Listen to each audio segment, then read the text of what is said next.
தேனும் தென்றலும் ரெண்டு வந்தது. இந்த இசை அமைத்த தேவா அவர்களுக்கு இந்த பேர் யாரால வந்தது?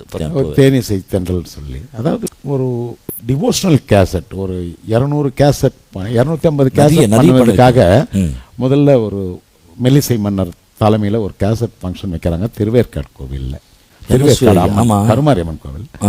அப்போது MS விஸ்வநாதன் ஐயா வந்து என்னுடைய சாங் பண்ணுறதெல்லாம் அவருக்கு தெரியும், அந்த டிவிலெல்லாம் கேட்டுட்ருக்காரு.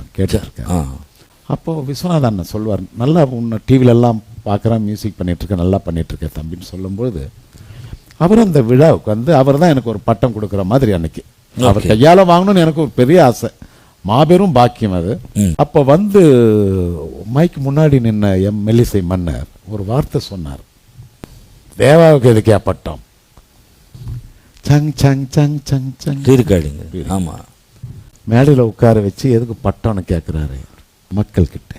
அடுத்த வார்த்தை, அவருக்கு எதுக்கே பட்டம்? தேவாவுக்கு யாருன்னா படம் கொடுங்க ஐயா மியூசிக் பண்ணுறதுக்கு. இந்த வார்த்தை அவர் அடி வயிற்றிலிருந்து சொன்ன வார்த்தை. ஆஹா, இதை ஒரு ஃபங்க்ஷனில் வந்து சொல்லி அண்ணனே அழுதாரு, நானும் அழுதேன். கருப்பு வெள்ளை படத்துக்காக விஜயா ப்ரொடக்ஷன்.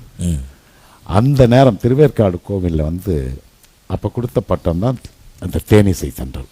என்னுடைய மானசீக குருநாதர் அவர் கையால் வாங்கின, அவர் வாயில் சொன்ன சொற்களால் வந்த வார்த்தை தான் அது. அதுக்கப்புறம் அவர் சொன்ன உடனே படம் வந்தது. அங்கதான் விஷயம். அண்ணன் வந்து எவ்வளவு ஆத்மாத்மா அந்த வார்த்தையை சொல்லியிருந்தா எனக்கு படம் கிடைச்சிருக்கும். மானசீக குருநாதர் உலகத்துக்கே ஒரு ரொம்ப மேதமான அவர் சொன்ன வார்த்தை மேலே தேனிசை தென்றல் அப்படின்னு அவர் பட்டம் கொடுத்தாரு. அந்த